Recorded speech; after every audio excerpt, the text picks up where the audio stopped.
Welcome to our short series that discuss the beliefs in Islam. Now, before we go into the deeper beliefs of Islam, we want to discuss something that is a question that people always ask. What is my purpose of creation, or why am I here? Like everything has a purpose. I think we'd all acknowledge and agree that our body parts, such as our eyes, our ears, our brains, they all have a purpose.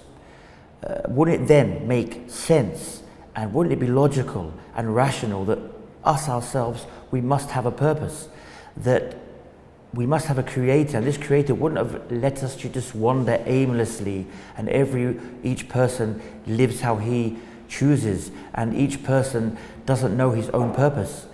If our own body parts have a purpose, if this microphone I'm wearing has a purpose, what about the human being, which is a very amazing creation? The way our eyes, our body parts, everything is structured.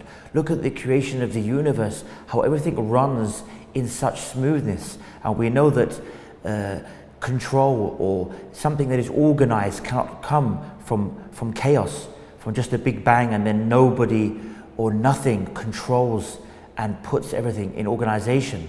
So Islamically we believe that our purpose in life, our purpose here is to worship the Almighty, and that our life is a test to see if we live good and if we live bad, and everything within our life, of course. With that comes the things such as being good to people and being good to your neighbors and treating people with kindness.